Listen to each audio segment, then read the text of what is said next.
can to do the same. I didn't wear my MAGA hat, so I'm consistent. I don't see a time jumped up there for David, so he doesn't have a countdown yet. Hey, Andy. Greetings. Hey guys. Andy, where's home for you? Northern Indiana.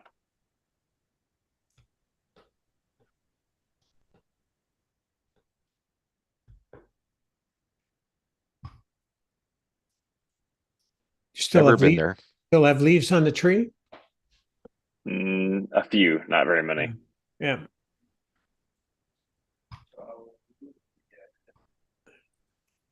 The content of this meeting is being sent to a third party. Okay. Be that way. YouTube. Perhaps. YouTube's a third party.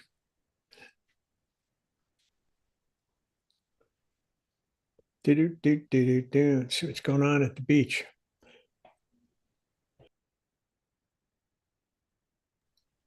Wow.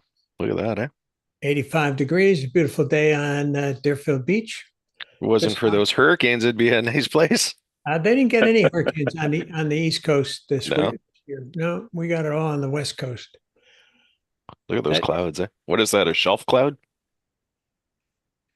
It looks like something hovering to the lower level.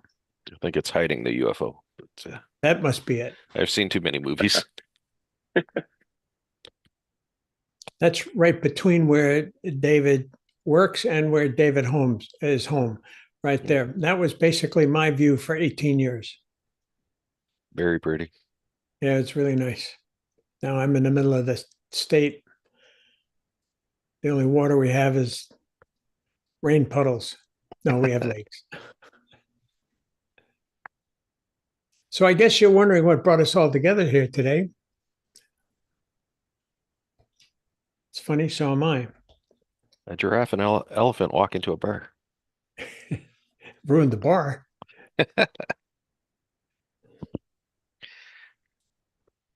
Yep, looks like we got hello, YouTubers. We're just getting ready here, YouTube. So if you want to leave your questions, we'll do our best to capture them and put them in the chat to share it with all these fine people that have showed up today.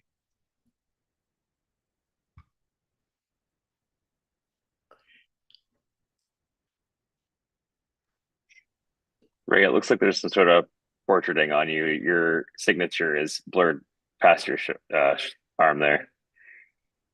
I guess I should move that, shouldn't I? Makes it a little harder to read.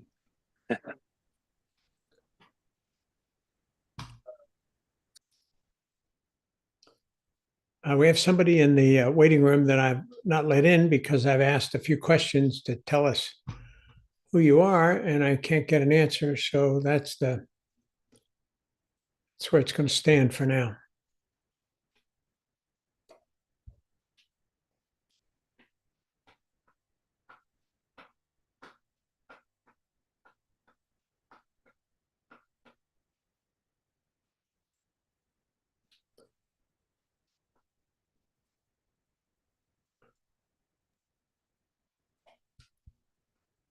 I don't think we've ever started late before.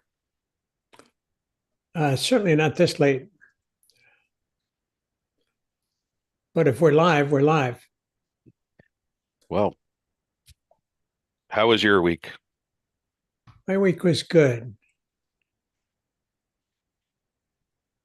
Thank you. Thank you for stretching. My week was good. Thank you for asking. I had the interesting experiment of hiring somebody that will be selling the Ivy, and who had no experience with Zoom and setting up meetings. So it's going to be interesting to see.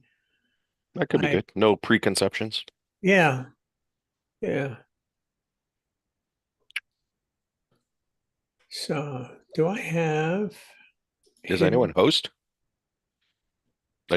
host controls for the Zoom meeting? I guess you have some I co-host. do. I That's do. good. Alt host something. Well, then you're in charge because you have the highest rank here. I guess so. So it was an interesting experience having been in this for a long time. Hello, Kristen. How you doing? Doing well. How about yourself? So it was an interesting experience having been involved in this since before the pandemic, dialing it down to somebody who had never, that she's attended events, but never been a part of setting it up or didn't have any idea what all these buttons were for. And it was a harder process than I thought to decide where to start and what the process is. So where would you start if you're going to teach somebody this is how you start a meeting, this is how you use this tool? Face to face or on Zoom? Probably on Zoom because she's in California and I'm in Florida. Well, that's assuming they could actually get into the meeting. I would I probably, did I get would her that probably, far. I would probably just start with some basic concepts of video conferencing or web conferencing and not even talk about Zoom specifically at first, just some other ideas like good lighting, good sound, decent internet, wired internet, why those things are important and why they lead to a better meeting experience. Because if you're distracted by terrible sound or dropouts, it doesn't matter what platform you use, you're not going to have a good meeting because you'll be thinking about all the other things. Then I might start talking about Zoom once it seems like that message had been received. I did have a chance to take her through my famous losers gallery, which is an Am I in there? example of people who have been using Zoom or Teams or what have you over the years and have not been very attentive to the home audience, but they've been concentrating on the looking elsewhere. And some of them who haven't even been concerned about what they look like. And this is a early Zoom employee who had no concept that what she looked like or didn't care about it, and put herself up in a little tiny box instead of talking to the people.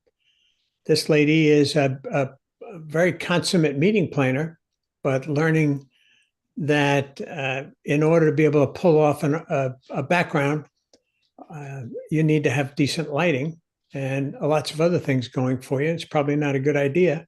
Another Zoom, this was one of the early Zoom backgrounds that their employees had to use. And that was pretty comical. It's pretty bad. This lady, of course, not a Zoom employee, but she did not realize that she had a board running through her head. And I don't understand why people don't realize that. This is a guy who is very good public speaker, but lo and behold, he thought standing between these two pictures was going to enhance, his image. And I pointed it out to him and he said, well, those pictures have always been there. I said, well, you don't have to stand there. Another example, this is the headmaster of a large private school in New England. And he fancied the former governor of New York office back when he was in power. And so he painted his wall the same way and he put the flags up the same way, but then he put the picture up. And I was in his office when he did it. And I said, don't do that. Everyone, no, it's the governor had, sit down. Let me take a picture of you. It's a friend of mine, Adam Carolla. He was doing an impromptu You're friends with him? stand-up. Yeah. Wow. A stand-up in front of in a hotel lobby. And He should know better. well, yeah, you would think. This is a very, very famous public speaker and a very credible guy, but did a YouTube video looking like that. This is more in the broadcast world. This is Dr. Drew, and this guest, God sad, he didn't. Dr. Drew didn't mention anything to this guy that we were seeing his video screen, and I don't understand even to this day why people don't realize that you're on TV. This isn't a phone call. And there's our friend who visits us on occasion, Gerald, who has 1 million followers on LinkedIn. And he runs one of the most successful AI programs on LinkedIn. But this is his comfy chair, and this is where he wants to sit. And that's why he doesn't come on camera very often. This is an executive in a big corporation who decided to watch the basketball game instead of participate in the meeting that his office called. There's another broadcast case where the broadcast people have the opportunity to take these two people that are both looking at monitors, but at the opposite side, so they're looking away from each other. Flip them around. And so the technical director could have moved them from place to place. This fella does a lot of YouTubes and says you need to get your hands engaged in communicating with people. But what they don't realize, Frank, when especially with a wide angle lens. Can you see me? Try that. When you put your hands out, you don't realize. So what you want to do is you want to keep your hands close to you, or this is going to happen. And it's pretty frightening. So I did have the chance to take her through that, because one of the fundamentals is people just don't realize what's going on around them. They're either so focused on themselves or more often than not, just looking at the people down there. Well, I'm a hypocrite because I know how to do it. Like, look at my chairs. I just don't care enough to move them. You have an I have a cat. Always distract people with your pets or small children. You have that a works cat well. and your cat moved. And we have a friend that we do a weekly podcast Zoom meeting with, and he's got a cat, and his cat's name is Merlin. But Merlin knows where the mute button is. Called the mute, because Merlin's walking back and forth on his console, and boom, all of a sudden you can't hear him. Hasmith, you wouldn't let that happen, would you? How did your conference go last week, my friend? Did it go well? Yeah, it went well. And that's why I don't have cats and pets. But the one thing I learned is they say you cannot train a cat. You need to come to my home and I'll show you how to train a cat. Are we allowed to do this? You know, we have a lot of ASPCA people watching us. What's your treat? What's your secret? I'm a gentle trainer. I'm not a... Okay, well, that's not a surprise, I guess. I'm sitting in my music room and a cat made a mistake of scratching my speaker cover. And that's probably the last time the cat walked into my music room. The cat learned to sit outside the music room door, but never ever enter the music room. And scratch on the door. We had a discussion and we settled on an amicable solution. I think perhaps we've gone too far here, but Hasmith, it's good to know. Lois is a famous birding person. Lois, you've never had a bird fly by when you've been on one of these global conferences, have you? You're Zoom muted. You need a bird to turn off. I need a cat to walk over the thing and unmute it. No, the birds stay outside. I stay inside when I'm doing a Zoom call. I actually was watching you all on YouTube, and I heard you, Ray, saying, how do you teach somebody who's never done it? How do you do that? So I thought I'd pop in and... Well, you've probably done that more than any of us.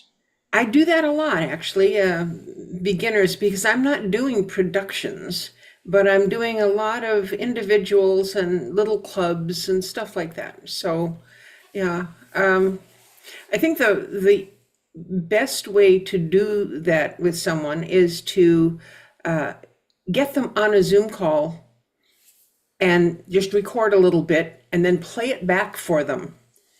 And that way they can see what other people see and they can hear what their sound sounds like. And sometimes that works. Well, they say we're our own best critics, but for some reason, that's not always the case. And I do that with the corporate client. I'll record it and play it back that we're training and say, hey, by the way, you notice you're not looking at the people, you're not engaged. And I try to tell them this is not a phone call. You're on TV. Treat it like you're on TV. So a lot of what happens, especially with people who aren't professionals, is that they're so used to seeing really bad images on the Zoom meetings that it's like, but they fit right in.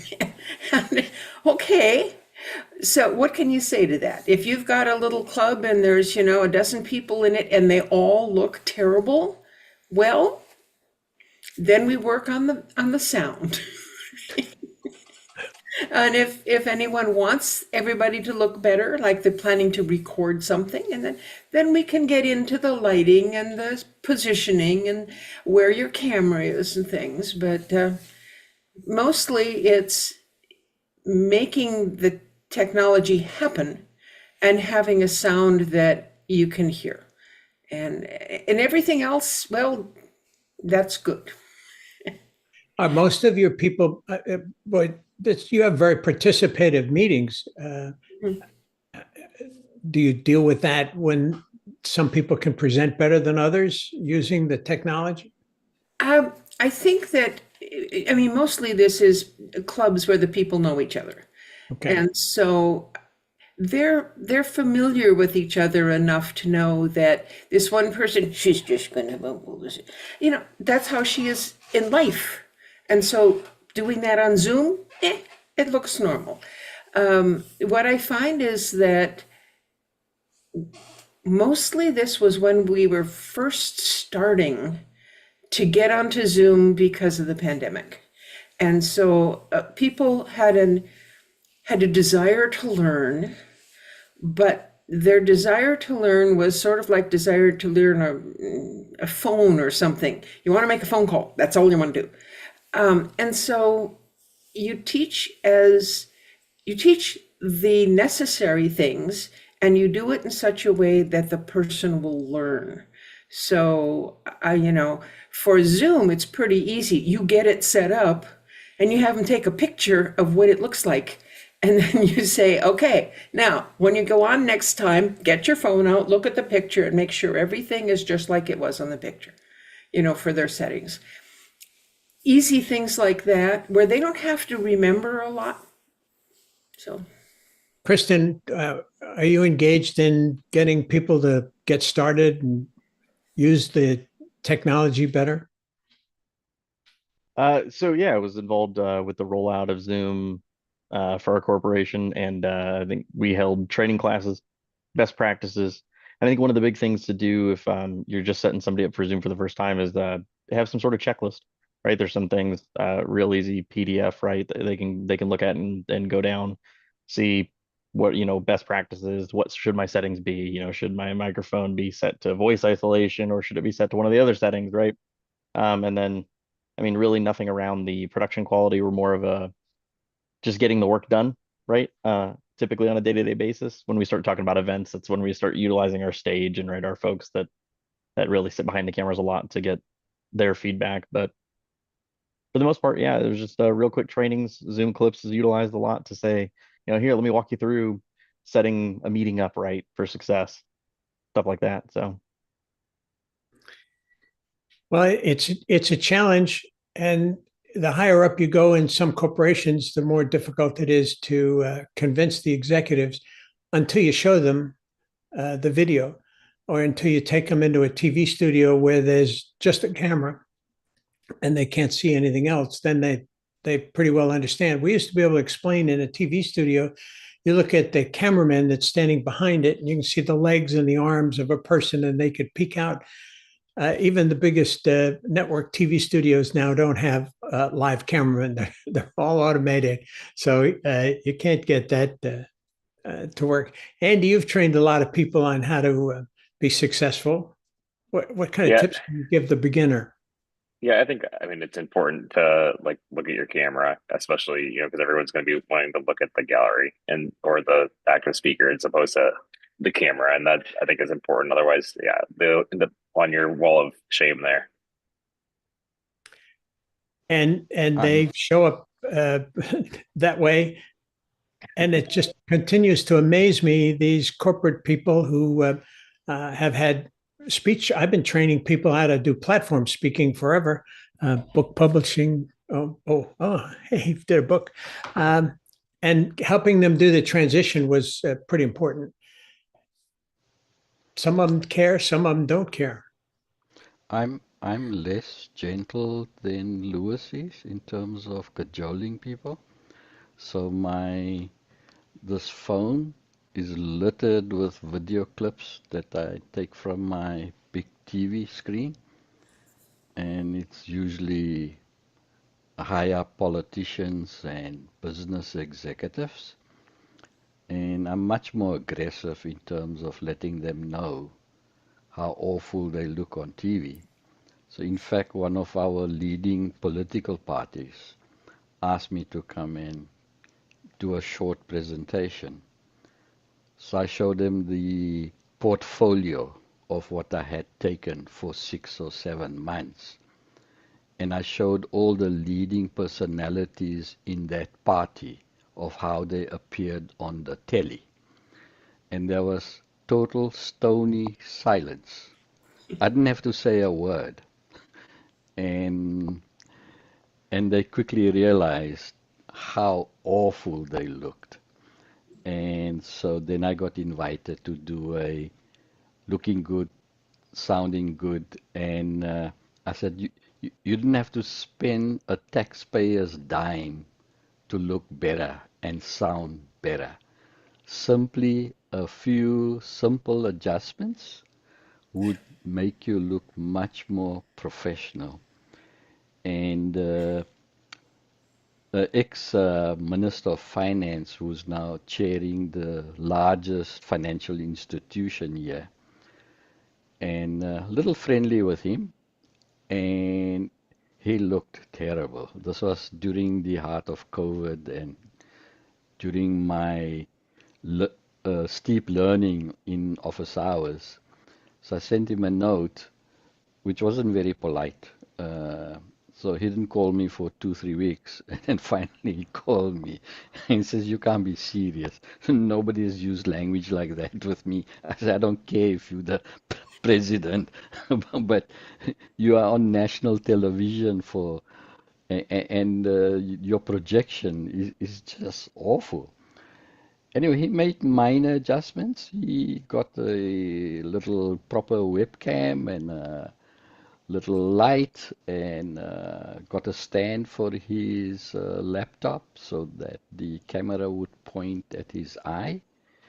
And all his other politicians, friends asked him, how did you do this? You look so good. And that's really where my lead came in. They said, you need to go to this guy, and he doesn't mince his words, so be prepared. So I'm actually quite notoriously known in this country for saying it like it is. And Well, you've come a I'm long, not sure you've if come it's a a long good way. reputation to have. You've come a long way. I remember the days of watching you painting the wall. No, that gray isn't good. We'll try this different gray. And in your early stages, and you definitely have become a leader in many communities, and I'm sure it's appreciated. It's a good testimony. Frank, what's the discipline issue when in the university system when the students don't put their camera on? What's the school policy, or is it teacher by teacher, professor? It's professor by professor. Really depends on each instructor's personality and what they're comfortable with. Do you teach professors, new professors? Do you teach them how to do this? Do you qualify Sometimes them? I teach new professors, old professors. Usually they have to ask for help. I'm not going to go and find a recording and call someone and say, you look terrible. It's usually they come to us and say, I'd like to look better. And then they get a referral to me usually. There's other people on my team who can do it too, but we've created resources on our website and we've created a course you can take. It's a self-administered course. We used to do workshops, sort of not doing as many workshops these days, but used to do workshops on this sort of thing. If you have a good recording of a tutorial, That's almost as good as a workshop because the person who's coming in is getting the information they need. They don't have to deal with personalities. They don't have to be embarrassed if they don't know something. They can replay it again. So I'm greatly in favor of recording instructions and then having your new people just go listen to the recording. So, there's this concept in education called universal design, which means you create teaching resources in multiple formats. Different people like to learn different ways. So some people will be happy with a website or a recording. Other people really want to have conversations and talk to you about why are you saying whatever you're saying. And so we offer things usually in a variety of ways so that we reach different people where they're at. And that's one of the sort of tenets of universal design. Is there a growing use of virtual in your university system? What do you track that? We track it. I would say it's not growing, but it's not shrinking. It's sort of stabilized. The pandemic really exposed a lot of people to web conferencing and video recording and things that they had never tried before in any meaningful way, especially for anything of importance. Um, for a lot of people, there's a great barrier to to get all the skills you need. There's audio, there's lighting, there's presentation, there's everything else. Um, and a lot of people went back to their old habits once the pandemic kind of faded out. But a lot of people kept what they learned through the pandemic, the new skills, and use it not 5 days a week like they did in the pandemic times, but they're using it to augment maybe 20% of what they do is now using some sort of this sort of technology. So it's another tool in their tool belt that they can pull out at appropriate times for them. Andy, go ahead, Lois. I was just thinking that we have a wide range of situations that we've all been in or are in at the moment, and that the purpose of the meeting may be very different for different organizations or groups or something. And that can really affect how much people need to learn or how they need to learn. I mean, I deal with a lot of folks who are old and not real, technophiles. And so one of the things that I do is I say, okay, take your hands on your Zoom and move it around until you can find, oh, there. So that's the camera. Well, now take a little sticky note, cut a hole in the middle and stick it up there and draw an eyeball around it. That's where you need to look. Well, now, you're not going to do that for some CEO of some company or not, but it works well in the situation that I'm trying to teach. So lots of variations in Zoom. In fact, I do use it with corporate executives that I train, and I say you can either spend $2,000 and have perfect eye contact when you're using Ivy because you're looking at the people at all times, or you can spend $5,000 on this patented device that you put just above your camera.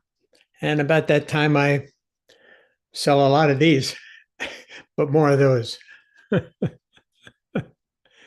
Andy, you bring production into people's lives. That adds another dimension. Yeah, that's a lot of trying to coach them before you go live. Whether that's you talking like in a green room situation, or if you're in a physical like conference room with them, you're gonna want to talk a little bit about it and just being mindful. Again, that's gonna vary depending on what situation you're in. Could be trying to teach them again where the camera is, or not to worry about exactly which camera you're looking at or whatever, because we're doing production. So yeah, it just kind of depends on the situation. And do some people take to it right away? Some take lots of extra training. Yeah, yes. So some of the corporate executives are offended by being scolded, if you will, in front of everybody. So I find that it's appropriate to take them aside and show them the sample, even if it's just a screenshot. And that does help because I've embarrassed a few Right. corporate executives in my day. When people see how they look on screen, then they know, okay, this is why we're doing what we're doing. But it does seem to wear out. People tend to just. I watched I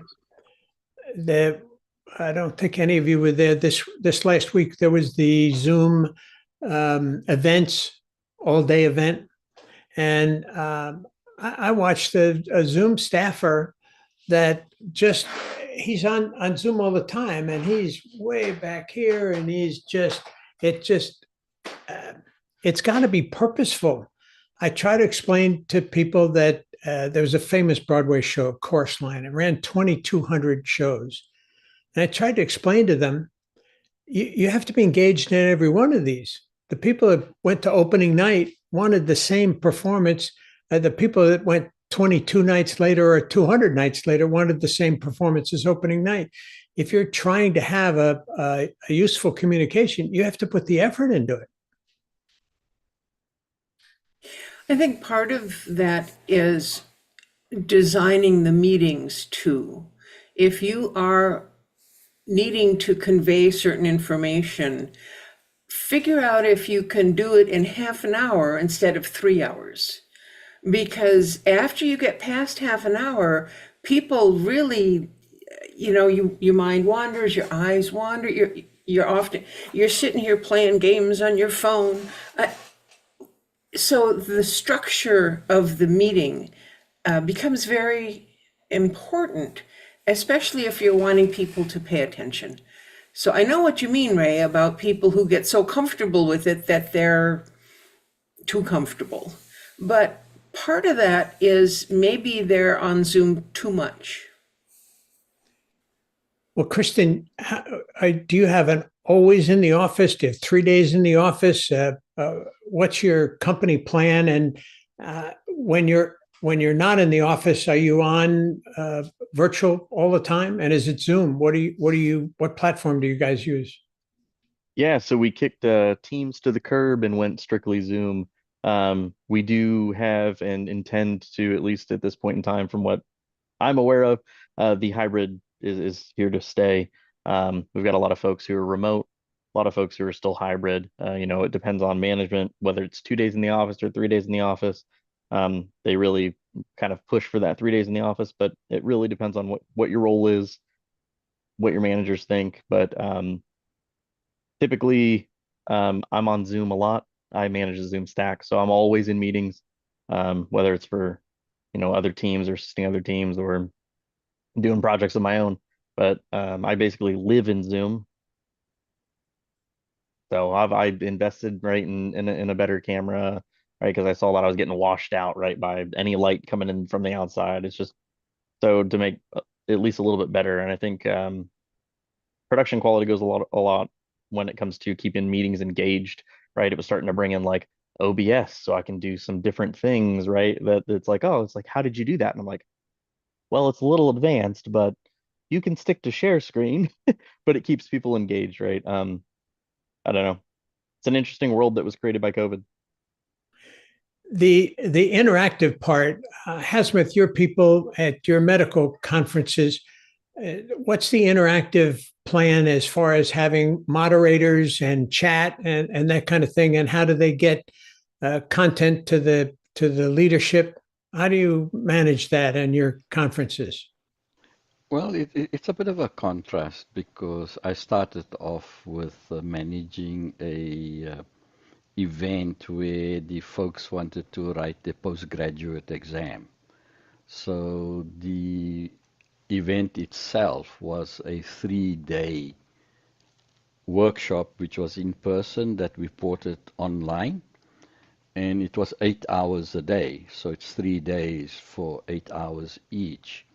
And coming to the point that Lewis made was that, well, we upload the content, the presentation a month ahead of the actual live event. So these doctors can go through that. So they're a little bit more motivated because they want to pass the exam, so that they spend the energy and invest time in digesting the content. And the actual live event is really just a conversation. So the presenter comes in and it's a conversation throughout the 1 hour. But I do go through all 70, 80, or 120 who have registered for the course on looking good, sounding good. So I spend about 20 minutes with all of them. Fortunately, they have an incentive, so we have a bit of a T's and C's. Says that you'll have your camera on at all times, and that you have to attend a pre-meeting, orientation meeting. And it's funny, we did a survey, I think, last year, and we said, how difficult was it for you to keep your camera on? And they actually said, we actually forgot about the camera being on because we were so focused on the conversation. And the most rewarding aspect of it was that when I asked the question, I was actually projected full screen in front of the presenter, and I made direct eye contact with the presenter. And hey, from a career development point of view, it was great because they know me, they know my skills, they know how good I am. So it became an opportunity to really, literally project themselves. So, and I think the course has developed its own reputation, so to speak. And folks have said, you really need to get onto this course because you'll get to see all 25 super specialists. And if you really want a job at that teaching hospital, that's where you need to be. And that is why you need to keep your camera on. And you really need to look good and sound good. So, hey, motivating them was really easy. But coming back to Lewis's point, the flip side of it was, you asked me about my event a week ago. That was a general audience. There was no pre-meeting orientation. And it was a horrible experience. 80% of them had their cameras off. Somebody was polishing their nails, and it was awful. So, yeah, so I have these two contrasts. Hey, Hosmic, when you have one of these meetings, do you require people on the way in to give you permission to turn off their camera, and so that if someone's doing this, you can just shut their camera off? I need to do that. I haven't done that. The one of the things that's interesting to me is the way some corporations allow continuous chat.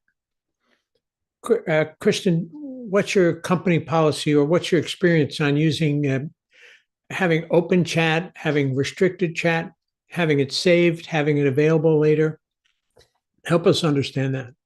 Yeah, so I think a lot of that comes down to data retention policies. So a large corporation, right? We've got policies on how we retain data, what data we retain, and for how long we retain it.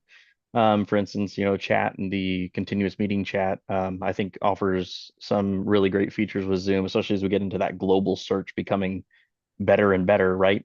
So the ability to jump in and use the AI companion and say, ask it, when was this conversation or happened, right? Or I'm looking for information about this specific thing, and be able to go back into chats, continuous meeting chats, right? Now, the one bad downside to that is, right, you get a continuous meeting chat for every meeting you're in. And like myself, you're in a lot of meetings. It's a nice size folder you get going. But with the enhancements to global search, and it only gets better and easier to work with. We retain it, I think, our 2 years on those. Wow. Do you now you switch from you're a Microsoft company, but you switched from Teams to Zoom. What was the catalyst for that change? Yeah, I think the big catalyst was, Zoom came to us, right, in our environment as a UCAS platform. And I think that what we kind of started to see was that more and more folks were utilizing and leveraging Zoom, and kind of Teams was going to the wayside. So what we did, and one of the big pieces, the catalyst was working with Zoom on some of those integrations, those key things that Teams had built into it, right, from other applications across the organization, and getting some of those moved into Zoom and Zoom chat. Once that happened, that kind of like snowball affected. And next thing you know, it was like a full-blown avalanche of, well, let's just get rid of Teams and go to Zoom. And that's what we did. That's amazing. How long ago did you make the transition? We made that transition to from Teams to fully Zoom this year. So it was something that we did. We kind of, I think the biggest thing in a large corporation, right, is communication. When you make a change like this, it was, where are my chats going to go? Am I going to still have access? A lot of those questions, right? It was just laying out the framework for, hey, it's going to be this type of time frame, 30 days, and you won't be able to access the app on your physical machine. You'll only be able to access Teams via the online Teams, right, access, right? So it's like you had 60-day window. We made sure it was really well known that, hey, this is happening. And really it was like crickets. Teams was completely shut off, and like hardly any issues came about. It was just a nice, smooth transition to Zoom. Because we started as a Zoom company with my Ivy. Some people know one of our team members has a family member in the Zoom organization, and but we're running into some clients that are intransigent.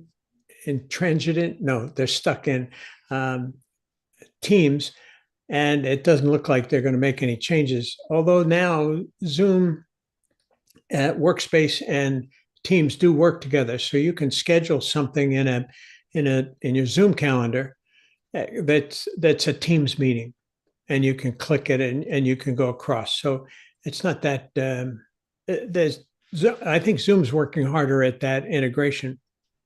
Look, yeah, John? The interoperability was done really well, and I think they did a really good job at making sure that they didn't leave those folks who wanted to have that bridge between the two out. Right, so nobody really lost in the Zoom and Teams kind of ecosystem. They live pretty well together. Now, Lois, before you start, let's welcome John back to the fold. Good to see you, John. What's going on? Good evening. To you as well. Interesting, you're talking about quality. And I've been doing some experiments in the last month, and the results are starting to come in. 20 to 30% improvement in conversions if you have a decent studio and character and presentation.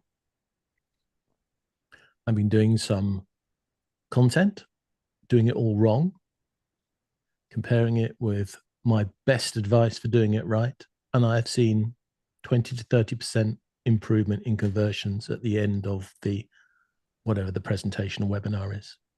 And how high a production value are you talking? I'm only talking about production values that you can do with a few lights. I'm not talking about thousands of pounds of cameras in a big studio. I'm talking about a decent background and good lighting. Because as I think we all know, good lighting is better than buying a new camera. Agreed. Lois, you had a comment? Well, first I want to ask John, what do you mean by a conversion?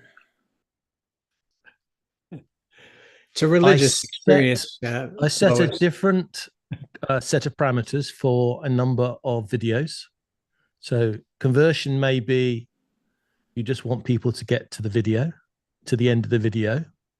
And definitely it was more interaction when it was a properly lit person interacting with the camera, and not 90% boring PowerPoint slides.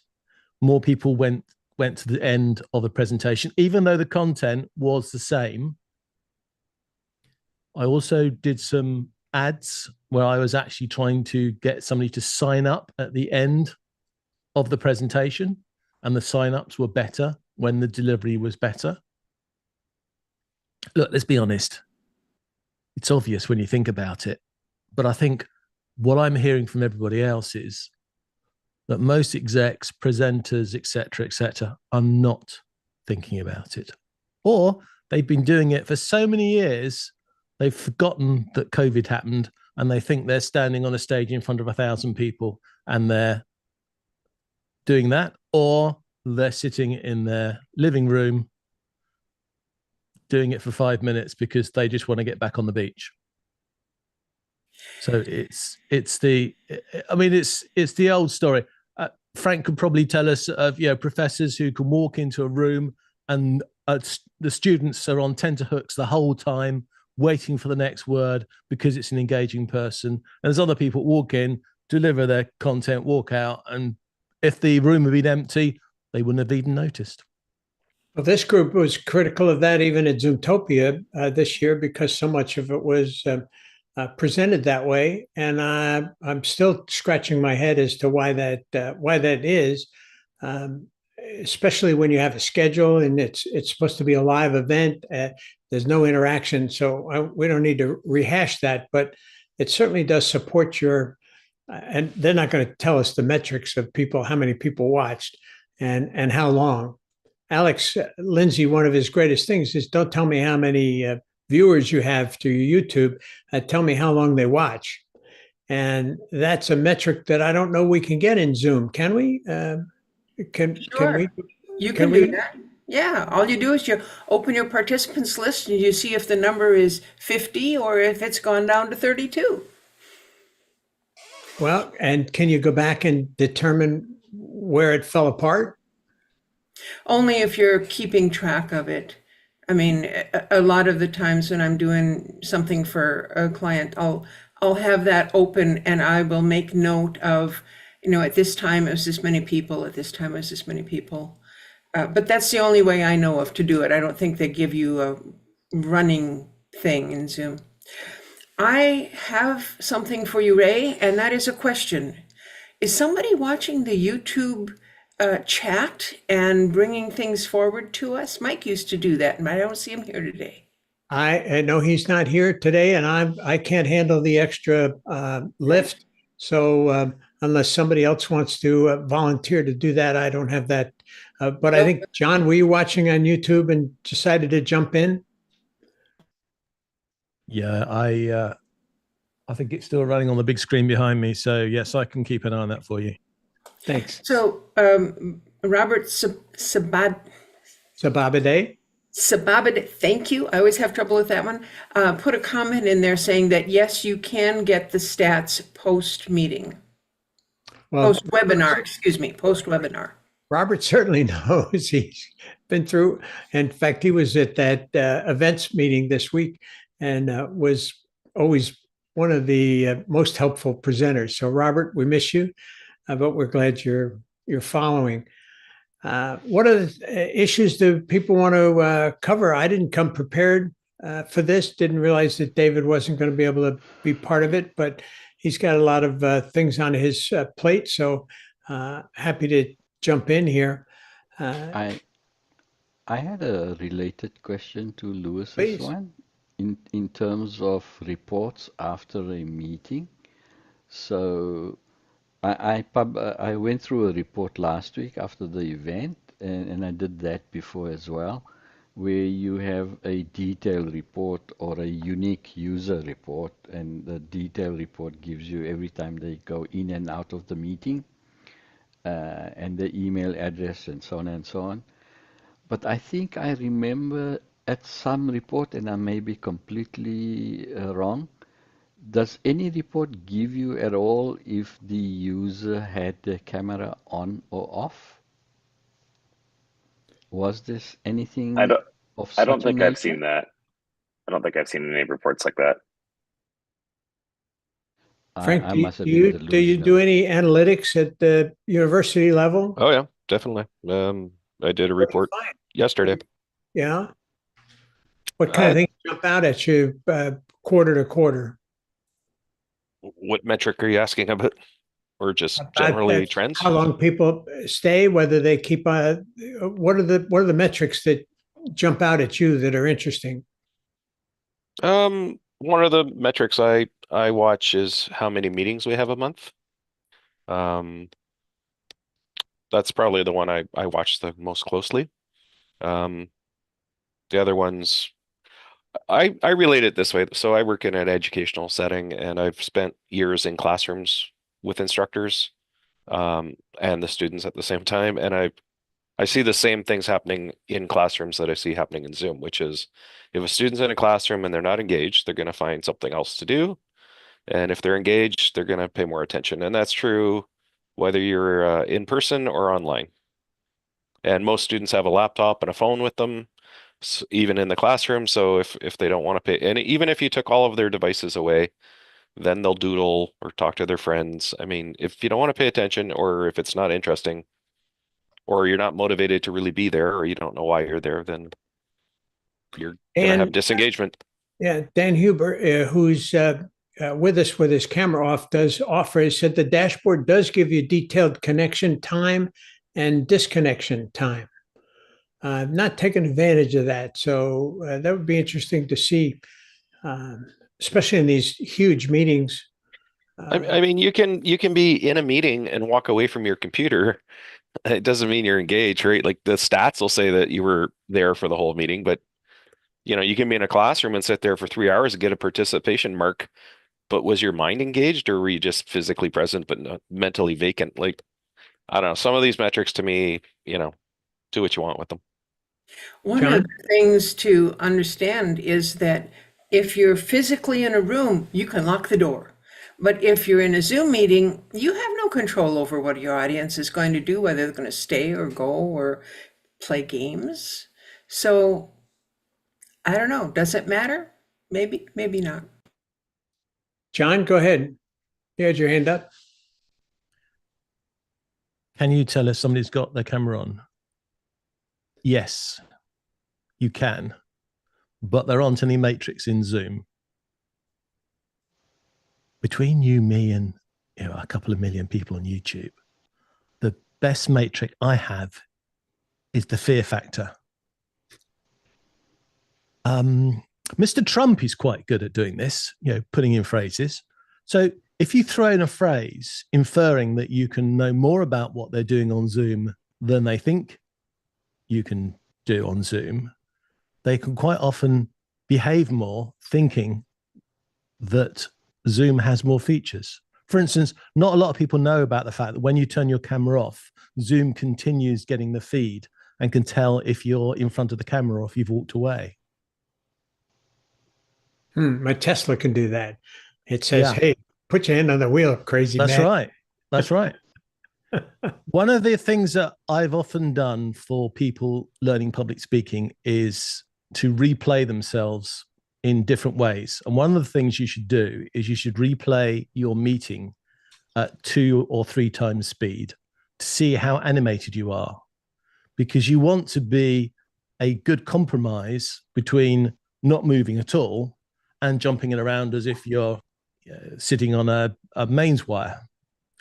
You can actually do the same thing to audiences. So if you have a group view and you record it and you play it back quickly, you can soon see the people who disappear. You can soon see the people that could have got disconnected because they haven't moved. And you can see the people that are ignoring you because they've never lifted their head up because they are in the middle of playing tic-tac-toe or whatever is the latest thing on their phones. So if you want to see how your audience is going, playing the audience view on fast forward is quite a good way of doing it. Never thought about that. Did you think about that, Andy? Did you ever think about that? Andy? Andy's leaving. He's asleep, making notes. Andy's dozing Put it in off. the chat. He's leaving. He's going to be on the phone. He'll listen, but he can't. Oh, I see. Okay, I see it. Sorry, I didn't see that. I've never tried that, and I've been a presentation coach for over 30 years. There's a lot of things to learn about that, and that's a pretty interesting one. Pretty interesting. You can also do quite a few variations of that, Ray, to yourself. So one of them is turn off the camera and just listen to your audio and see if you still make sense, and then flip it around the other way to see if you still make sense. because to be honest, you shouldn't make sense. Because if you make sense on the audio, you're not delivering anything extra for being there, and they might as well be listening to you on Audible. And if they can watch the slides and they still know what's going on, then it wasn't worth you being there either. You might have just sent the slide deck and not turned up. So it is a question of balancing the different environments at the same time to make sense of everything. So, John, I'm going to disagree with you. Please do. I do a radio show, and yes, I am used to being sure that I'm saying what I want to say and that I try to be clear and everything. And if we're in a Zoom meeting like this, we're just having a chat. We don't need to have anything other than good sound. I mean, we're just watching each other's faces, just because if I turned off my video and I still talked, you could still hear me. And it'd probably be just as, useful as if I have my face showing. Let me jump in. I disagree. Thank you for that. Yeah. You've almost actually proved my point. Because if you're doing a radio show, yes, you can deliver it all audio. But I have done presentations where people have stopped paying attention to me because they're just listening and they're zoning out. And I will do something that if they're not seeing the camera, they will miss the point. And then they will go, what's going on? It's So like I the totally agree with power you. of pause in a stage presentation or in a radio presentation. But the power of pause is the most powerful thing you've got when all of a sudden you stop talking and people, well, wait a minute, did I miss something? But to John's point, if you do something visually and that's visually in the pause. engaging, and you bring something to the attention and you do it frequently enough, people are going to stay engaged. And it depends on the situation and what you're trying to do. I mean, here we're just chatting. Right. In most cases, we're talking about the corporate or the instructional thing where we've got to communicate a message. It's got to have a result. There's got to be a purpose of the meeting. And one of the things I agree that was mentioned earlier is, and I face this all the time. Somebody says, well, they gave me 45 minutes to make this presentation. Well, you can see a Super Bowl commercial for 30 seconds for $8 million, and it sells a lot of Pepsi or whatever. The first question you should ask is, why 40 minutes? I can tell this story in 12. And let me do that and let me engage the audience and spread it out a little bit. But trying to do a 40-minute monologue in this format is almost death to most people. Because you're still stuck with this two-dimensional product in front of people. You can't jump out at them. And so you have to engage them. That's when the chat comes involved. That's when you don't disappear to a wall-to-wall PowerPoint for 30 minutes like a lot of the Zoom people do and Zoomtopia, or you see them up in a little tiny box. I strongly believe that you should have at least 30% of the frame all the time, and that you just build your graphics accordingly. And of course, you don't use graphics that are meant as a print. Those are for handouts. Those are not for projection. And for what we're doing here. My favorite is in the corporate presentation world, when they put up on this giant screen that everybody's watching, they said, I know you can't read this, but I'm going to put it up anyway, and turn around and face the audience and face the slides, and nothing gets done. Excuse me. Hey, I want to trade my coffee here. Speak amongst yourselves. Thanks, honey. You're supposed to put the mute on before you say thanks, honey Ray. I should. Lois wasn't looking and she took it personally. John, stop telling me what I'm doing. I know what I'm doing and you don't. Oh, yeah, but that's because there's a second camera there, Lois, and we've got it on Zoom. That's it. Haven't you heard about automatic camera control on Zoom? It is a feature. I think that your fear-mongering idea is a really bad one. When you say, tell people that it can do something that Zoom can't do, and you scare them into paying attention. Pretty soon, they're going to find out that Zoom can't do that. And then you will have lost all credibility. Lois, most of these are employees. And most of these functions, we're talking about employees. And you're working for the company. You're supposed to be engaged. And it's, if you have to do a little fear to wake them up and they get upset with you. But the fear doesn't work, is my point. Because it's only going to work the first time you say it and they don't know that it's not true. As soon as they find out that it's not true, it doesn't work and it's counterproductive. Kristen, sorry, didn't the Americans just elect a president who says? Oh, now this is a red flag. You brought it no up. No politics, please. Well, no, I'm going to push this through.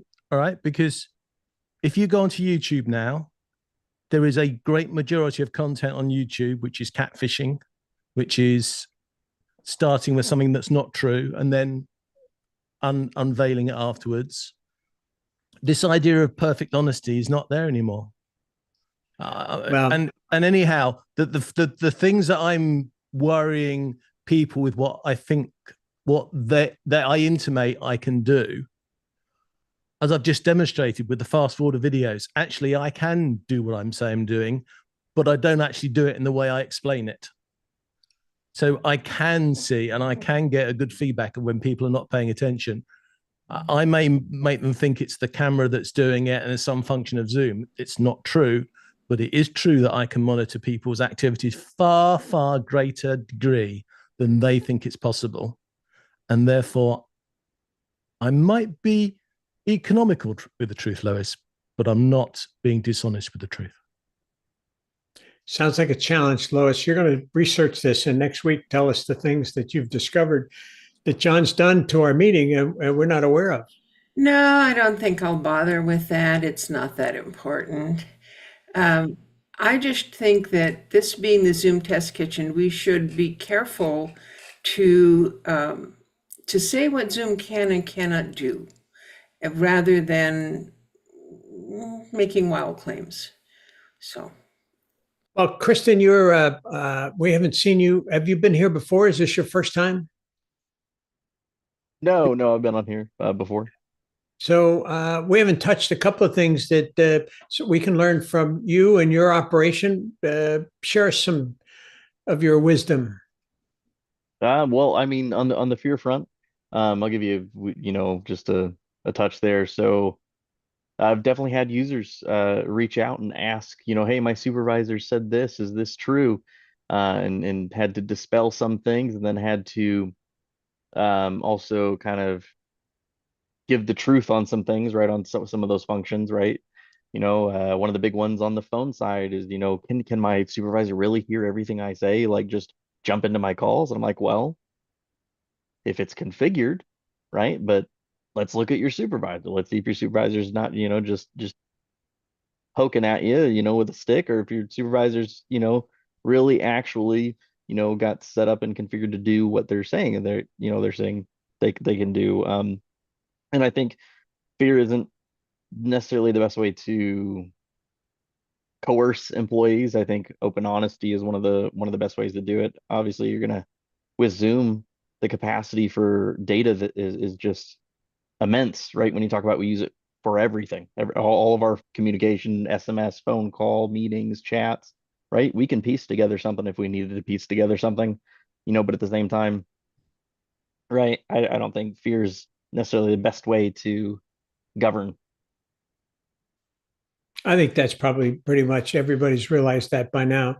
And especially the government organizations, the universities, there's so many people looking out over your shoulder. I assume, Frank, that you got to just be consistent week after week, right? Yeah, definitely. Not just consistent, but transparent. We go to a lot of trouble to make sure people understand what's happening as far as data retention and that sort of thing. And a lot of questions about where the data is stored and that sort of thing, right? I think that's one of the biggest things I hear about continuous chat is that companies find it easier to be able to limit the time rather than have it go off in perpetuity, because if it's there and can be used against somebody, a year later, It's some people are talk about doing fear. Some people just absolutely are bad people, and they're going to research. And with the searchability now, somebody just asked to turn on the AI. I turned it on, but the AI is going to go through all that content in a nanosecond and find whatever word or phrase that you were looking for against somebody and mark it against somebody, and very possibly have the video clip available at the same time. I think something to keep in mind is there's not just one Zoom meeting tool. There's Zoom for government. There's Zoom for healthcare. There's another version of Zoom that's for I think for businesses that have fiduciary responsibilities, things like keeping data for 7 years and that. And it depends what you're doing with Zoom. If you're just having meetings with your family and friends, that's a lot different than having to report to the SEC about what business activities took place, right? Well, I think we'd agree. Lois, what do you got? I have a question for the community, and that is, you said, I just turned on the AI because somebody asked for it. Now, that is now available to be queried as to this, that, and the other thing. Does that go back to the beginning of this meeting, or does it only start working from when you turn it on? Well, I'm not sure, but I did That's a turn it setting. on, and I can click catch me up, and I'm not sure, and it's analyzing. I'm not sure how far back it's going. What's the answer? Frank, you know more about this than I do. So it just brought up a summary, but it didn't tell me when it got started. I think during the meeting, it only goes to the point where you click go. I think if you're recording to the cloud, then it can analyze the recording and get some more data. Right, but we stream, we don't record to the cloud, right? Right. Okay. Thank So you. I have a follow-up on that. I mean, the AI companion with the last release seemed to have given more than what we had before that. What are the key benefits or additional capability that we have found with the new AI companion after Zoomtopia? And I'm interested in it. I asked that because I've been using the meeting summary quite a bit, and in quite a few meetings, the summary is very accurate for me, little minor editing, and I normally send that off to the other participant as a summary, and especially next steps. I find that extremely useful, but outside of that, I'm not using any other AI capabilities in Zoom. So I'm just quite interested in capabilities that I should be interested in. I think I would Sorry, go imagine ahead. that the universities that you're very cautious about the AI, aren't you, Frank? Yeah, I think you don't want to be fearful to the point where you lose opportunities, but you also have to be careful to analyze the risks before you turn on powerful tools in lots of different circumstances. What Zoomtopia was, and I'm sure you know this, is Zoomtopia was a vision roadmap for the next year. So not everything that was announced at Zoomtopia is available today. The big thing that's available right now that I think is a difference is that you can have Companion 2.0 going outside of a meeting. So generally in Companion, I guess we call it 1.0, most of the AI stuff was taking place during a meeting or post-meeting, but it was about the meeting. Now Companion 2.0 gives you abilities when there's no meeting happening. So if you've installed it and turned it on in your account, you can have a Zoom panel open all day long, and you can use it just like you use ChatGPT or some of the other AIs, and you can ask it questions that have nothing to do with meetings. you can ask it to do all kinds of things that you can ask ChatGPT to do. So that's one of the immediate new changes. I haven't tried it. I use 3 or 4 different AIs. My experience recently has been in the team meetings that we have. Too often it reverses who said what in the summary, and that is a material difference in the value of the summaries. Hazmat, in your meetings, you've got multiple people talking. Do you have to be? I imagine you have to be cautious that they've assigned the right person to what they're saying. Yeah, no, this is not for the events. This is usually 1 or 2 people having a meeting. So that's really where I use it outside of the medical events. What I did do with the last medical event is I switched on the AI recording to cloud, and then it's supposed to put chapter markers within the recording. I haven't done a complete analysis of it to look at the actual recording, which I plan to do. And it has the usual cloud recording doesn't have markers. This had tons of markers. And I'm trying to interpret what those markers mean in terms of the cloud recording. So that was part of Companion 1.0. It's called Smart Recording, and it'll do meeting highlights, or that's the term they call it anyways, highlights. It's what the AI thinks is the highlight. You may not necessarily agree, and you can go in and edit them just like you can edit chapters. If you don't agree where the chapter points are, you can change them. So when it marks it as a highlight, it thinks the content being projected is the highlight of the meeting. Is that what you're saying? Yeah, I don't know how they arrive at what they think the highlights are. It's probably the amount of time you spend on a topic or how many people weigh in or something, but it'll put little segmentations about what it thinks the highlights are, and you're free to go and adjust them if you don't agree with them. Do you know if they have a situation where you can tell it a key phrase, like "next question, please," and that's where you want the new chapter to start or the new break to be? Anything like that available?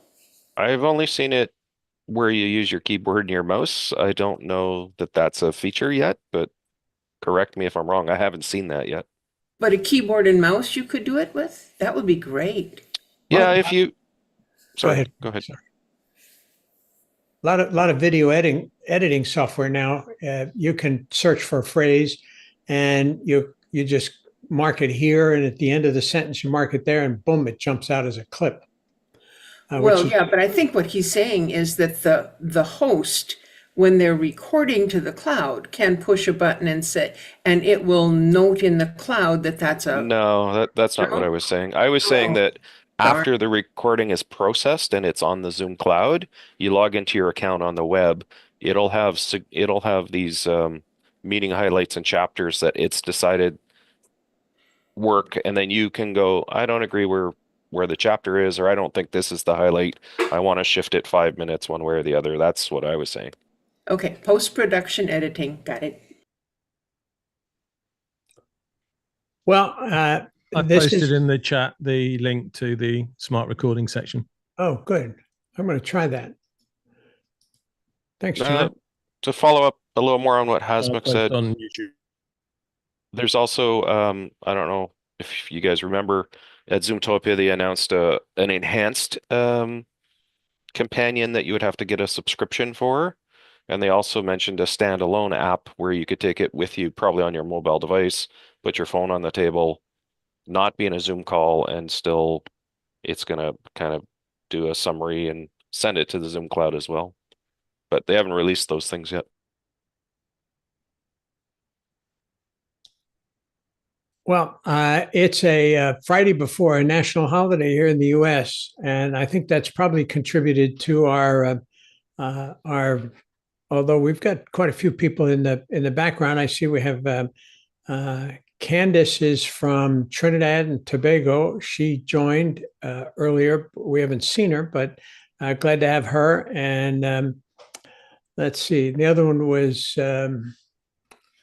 Dan Huber, who was here for a while. Not sure if he's still listening, but in the interest of the holiday coming up and the plans that I have with my family, unless somebody's got something pressing that they'd like to cover, I have time to do it. But if not, I think we should call it a day. Anything left? Let's go around the horn. Kristen, something you want to cover? No, I got nothing. What city are you in, Kristen? I live just outside of Omaha, Nebraska. All right, good. And John Drinkwater, help us. Give us something. We should have mentioned it last week, but there are now coupon codes for events under Zoom events and Zoom sessions. So you can have tickets and you can also have coupon codes to give discounts, and it allows a lot of the variations people want, where they may have one group they want to pay one thing and another group are members of something and they need to pay something different. So coupon codes are really useful.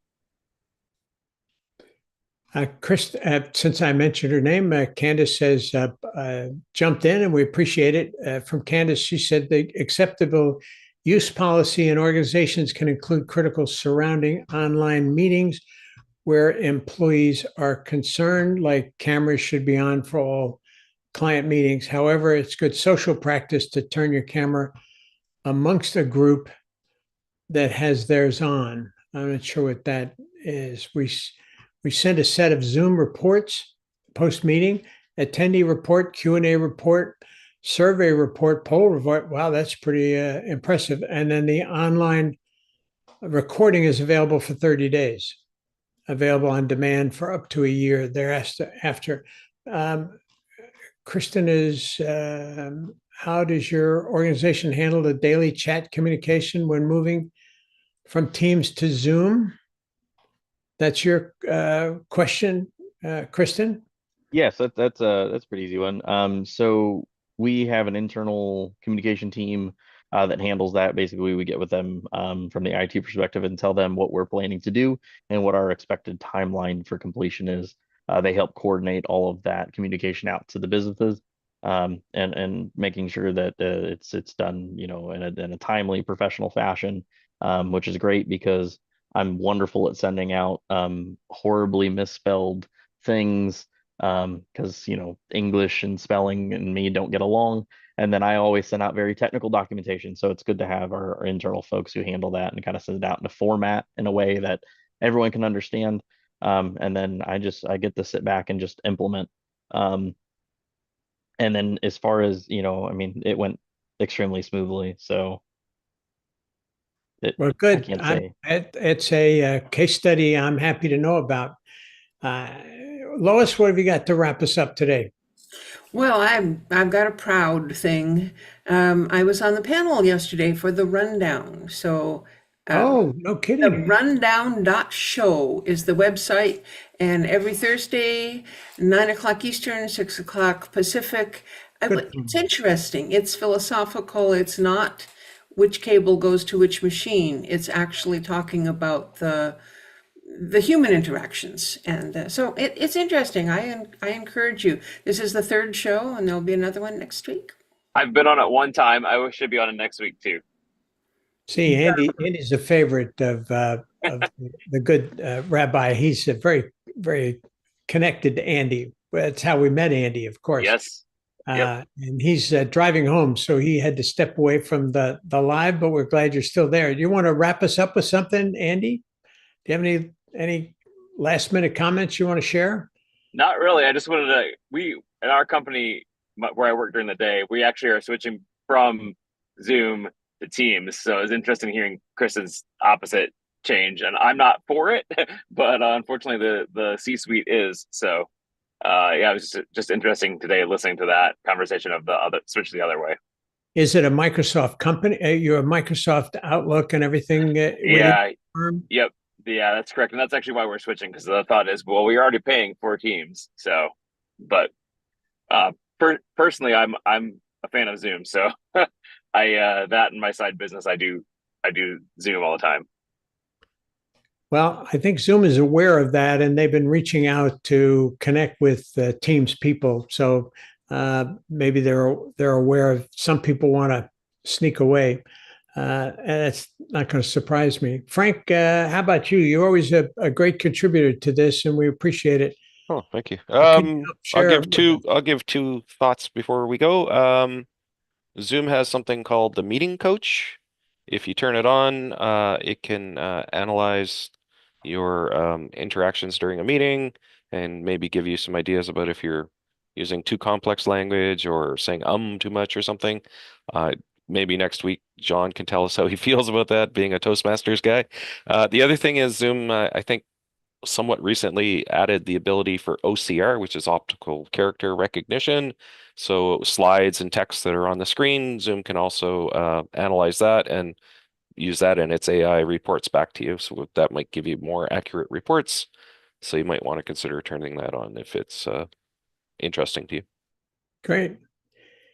Hasmik, did we ask you for a wrap up? Yeah, just anecdotal. I see the Candace's reports that she shares post-meeting. One of the ones I had after the medical event was the attendee report and a poll report. And the first question was grade 1 to 5, how worthwhile was the session? And number 5 was very useful, and number 1 was useless. So one of the attendees, I think inadvertently, marked it useless. And I sent the report to the presenter, and the presenter said, "Who marked my session as being useless? Can you get me the name?" I said, "No, I'm not sure if I can get the name. Why do you need the name?" So I went back to the poll report, and there is responses by attendees. And I could see which attendee actually marked the session as totally useless. But in the advent of what we've been talking about, privacy and data security and all that, I refuse to share the name with the presenter. And fortuitously, the person sent me an email.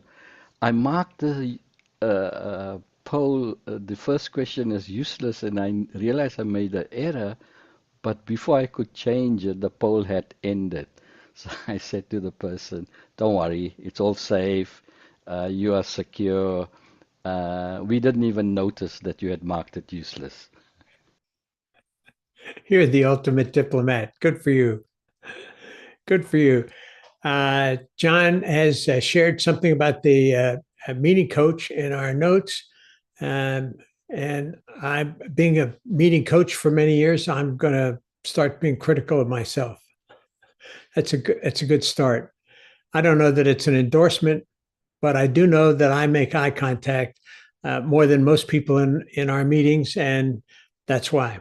The guy over my shoulder, he's keeping an eye on me. Thank you, everybody, for participating. And those of you on YouTube who watched, remember, we're here every Friday afternoon at 3 o'clock Eastern time. And we're also on YouTube. So I thank everybody who's here now in the meeting, those of you who are watching on YouTube, and those who just listening later on in a playback at twice speed. Due to John's recommendation, we're going to find out how much we really did pay attention. I want to thank everybody and say goodnight to everybody. Have a great weekend. Bye-bye. Good night, everybody.